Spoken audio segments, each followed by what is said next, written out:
Sunday Night Production.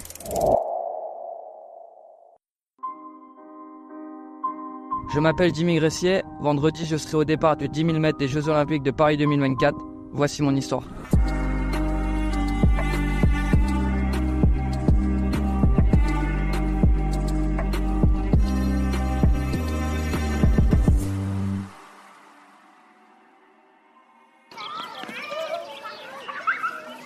Moi j'ai grandi à Boulogne-sur-Mer, plus précisément au quartier du Chemin Vert, dans le même quartier qu'un certain Franck Ribéry. C'est d'ailleurs lui qui m'a donné envie de réussir dans le sport, surtout avant dans le football. Et après est venu l'athlétisme. Pourquoi je me suis mis à l'athlétisme aussi? Parce que les profs de sport en EPS voyaient déjà que j'avais des capacités sur les crosses UNSS.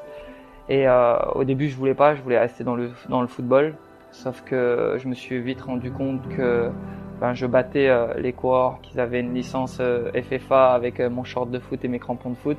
Que je me suis dit c'est vrai qu'il y a quelque chose à faire. Et puis aussi je voyais que sur les courses il y avait quelque chose qui faisait la différence. C'était aussi le mental. Et je pense que le mental, je l'ai appris aussi sur le terrain, au quartier, quand on jouait avec les plus grands. Par exemple, j'ai des exemples où j'avais 10 ans, mais je jouais déjà au foot avec des mecs de 30 ans. Ils me mettaient des coups sur le city, des coups assez sérieux, et ils me disaient relève-toi, alors que j'avais que 10 ans, 30 ans, et fallait être à la dure. Et je pense que tout ça, ça me sert encore aujourd'hui.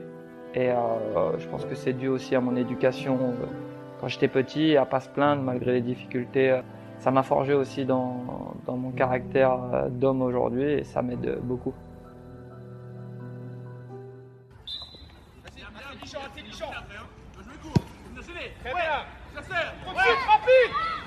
Du coup, j'ai choisi l'athlé plutôt que le foot. Parce que voilà, je savais que je pouvais réussir tout seul, alors que le foot, il y a aussi l'aspect équipe pour réussir. Après, la question s'est posée aussi sans langue de bois, si économiquement je pouvais réussir aussi dans l'athlé.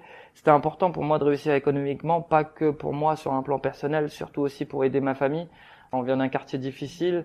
Le monde ouvrier dans ma famille, on le connaît tous. Mon grand-père qui a travaillé dans le poisson, mon oncle, mes parents dans le bâtiment. Et c'est vrai que moi, j'avais un rêve étant petit, si j'étais footballeur, c'était d'acheter une maison à ma maman. Pourquoi? Tout simplement parce que quand j'étais petit, on a été expulsé d'une maison où on n'arrivait plus à payer le loyer. On s'est retrouvé dans un HLM, on était avec mes frères et sœurs, on était 6-7 entassés dans un 45 mètres carrés. C'était compliqué tout ça, et je me disais qu'un jour j'aimerais reprendre une revanche sur la vie et acheter cette maison à ma mère. Et là, je viens de signer chez le notaire pour ma mère. Je viens d'y acheter sa maison à 200 mètres de celle-ci qu'on a dû quitter.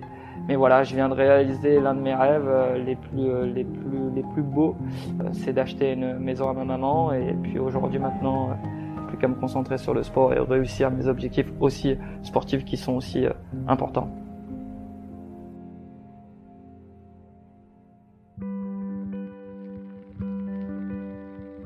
Du coup, dans les catégories jeunes, j'étais souvent dans les 3 meilleurs français. J'étais pas le meilleur, mais rapidement je passais les étapes. Et il y avait souvent Fabien Palco qui était le meilleur de notre génération en cross. Et puis moi j'étais un peu derrière, je tâtonnais du terrain un peu derrière, j'essayais de le battre, c'était pas facile. Et puis ça m'a donné envie d'être encore plus fort. On dit souvent que l'athlétisme, c'est pas un sport où la notion de plaisir, elle est intense. On dit aussi que c'est un sport qui est assez dur. Mais je pense que la notion de plaisir, ça dépend pour qui, et il faut aussi se la procurer. Aussi, c'est un sport assez dur parce que c'est un sport qui est assez répétitif. Pour ma part, je m'entraîne entre 11 et 12 fois semaine. C'est souvent les mêmes gestes, courir. Ça, c'est une grosse partie de l'entraîneur pour que l'entraînement soit assez ludique. Et derrière, nous, on s'entraîne, on arrive à trouver du plaisir en faisant de la musculation, une séance de côte, à fartlek, du seuil, de la VMA, et aussi dans la programmation des compétitions, de varier, pour ma part, entre le 1500 mètres et même le semi-marathon. C'est ce qui fait que j'arrive à garder une notion de plaisir et à durer dans le temps. Ça, c'est important de jongler avec toutes les disciplines. Je pense ce qui m'a permis d'atteindre le haut niveau et de faire la différence avec les autres, c'était aussi la notion de temps, parce qu'il faut pas oublier que je venais du football et je bataillais déjà avec eux, et donc c'est pour ça que j'étais pas meilleur d'entrée. Eux faisaient plus d'entraînement spécifique, avaient plus d'entraînement dans les jambes, et voilà, ce qui a fait la différence, c'est qu'aujourd'hui j'ai pu accumuler des heures et des heures d'entraînement.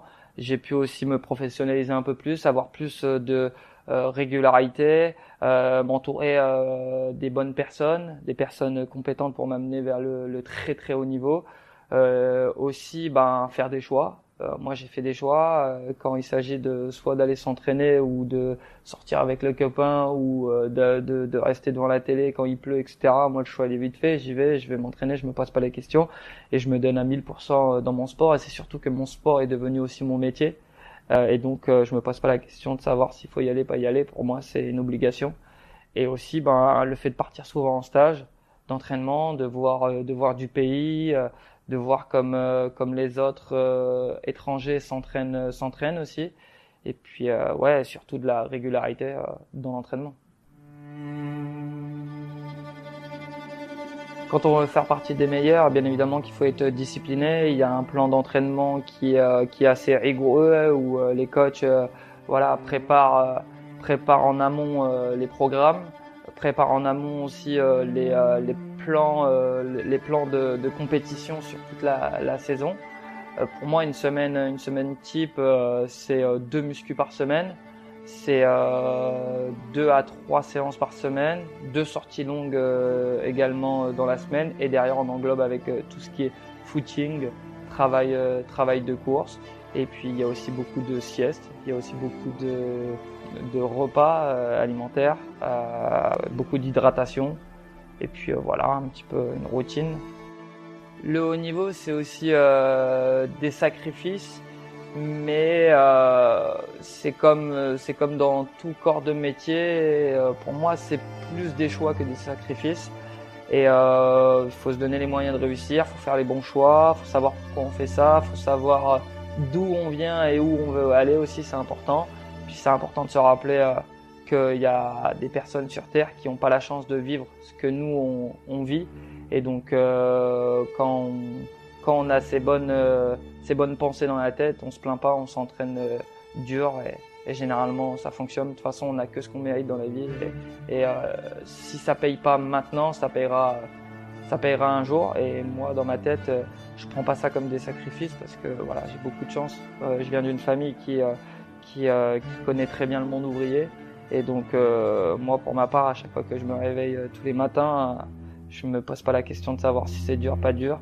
Je me dis que j'ai beaucoup de chance de faire ce métier. Bien sûr, c'est répétitif, donc parfois ça peut être la monotonie, mais ça c'est aussi le rôle de l'athlète et des coachs de discuter pour que tout devienne un peu plus plaisir et un peu plus ludique.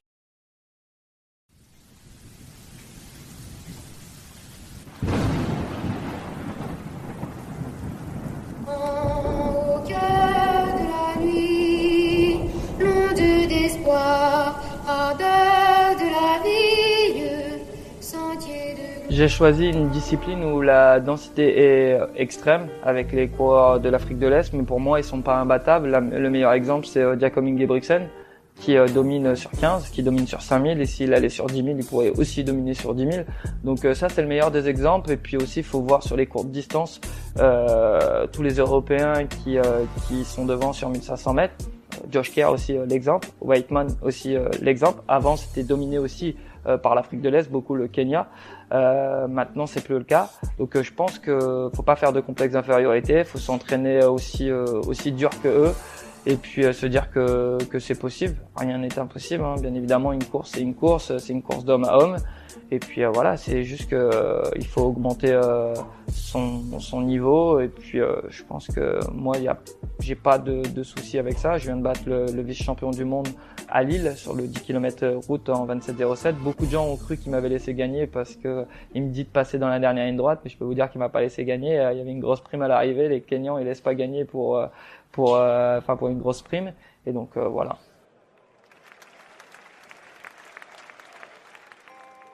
Du coup, j'ai la chance d'avoir une grosse communauté sur les réseaux sociaux, sur Instagram, Facebook, même LinkedIn. J'ai de la chance d'avoir beaucoup de partenaires qui me soutiennent. Je pense que Le fait d'être aussi suivi et soutenu, c'est aussi dû à ma grande gueule. Je dis ce que je pense sans filtre. Aussi quand je parle, par exemple, si j'affiche mes ambitions, je me rate souvent jamais. Et puis voilà, je me cache pas. Sur Strava, tout le monde peut voir mes séances. Aussi, je défends des valeurs aussi autour du dopage qui sont importantes. Donc, je pense que les gens accroche avec ce caractère de souvent afficher ses ambitions, dire ce qu'il faut quand il faut. Et puis je pense que aussi le fait d'être un Français qui vient du football, d'un quartier assez modeste, etc. Ça joue aussi.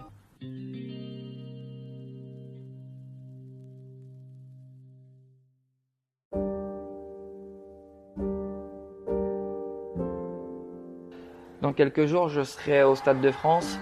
C'est un rêve de gosse parce que je pensais plutôt jouer la finale de la Coupe du Monde de football au Stade de France. Aujourd'hui, c'est l'athlé. C'est un rêve qui devient réalité. Ces Jeux Olympiques de Paris, c'est un aboutissement parce que c'est un travail qui a été mis en place depuis de nombreuses années. Il faut savoir qu'une Olympiade, on la prépare sur 4 ans.